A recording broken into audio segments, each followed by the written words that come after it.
Anastasia Politi, vous êtes membre de Syriza et vous êtes en direct d'Athènes. Que dites-vous de tout ça, vous? Voilà, comment interprétez-vous cette proposition? Pour l'instant, il ne s'agit que d'une proposition que Alexis Tsipras va soumettre au Parlement grec.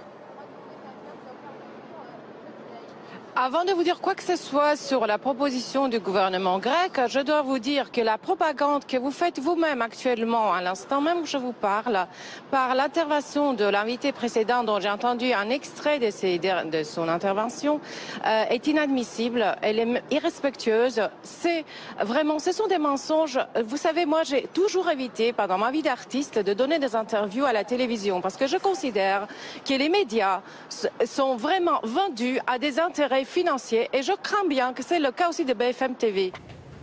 On revient pratiquement à la question qui a été posée tout à l'heure. Est-ce que la société, le pouvoir se borne à l'économie? Je dirais oui et non.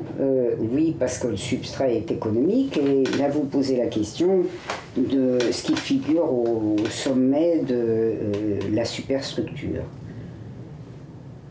Il est clair que, je l'évoquais tout à l'heure, nulle classe dirigeante ne peut assurer son hégémonie au sens gramscien du terme, sa tutelle acceptée sans exercer sur la population une influence constante, évidemment, qui passe par différents canaux. Le canal le plus important, enfin un des canaux les plus importants, c'est naturellement les moyens dits d'information, c'est la presse écrite de moins en moins, la presse parlée, la presse audiovisuelle. Et on découvre l'Amérique ces dernières décennies en observant parfois que la presse appartient aux marchands d'avions, oui, comme elle appartenait aux marchands de canons.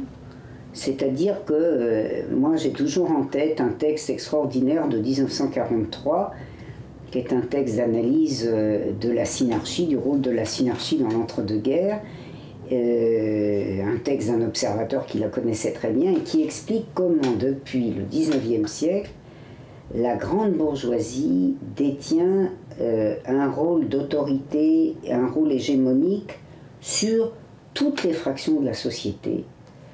La presse qu'elle possède, les universitaires, enfin bref, tout ce qui fait la fonction qui était exercée, je l'ai dit tout à l'heure, par les curés ou par le clergé, ce qui n'empêche pas d'ailleurs l'utilisation par les mêmes du clergé et du haut clergé avec lequel le capital financier entretient à très haut niveau évidemment des relations privilégiées.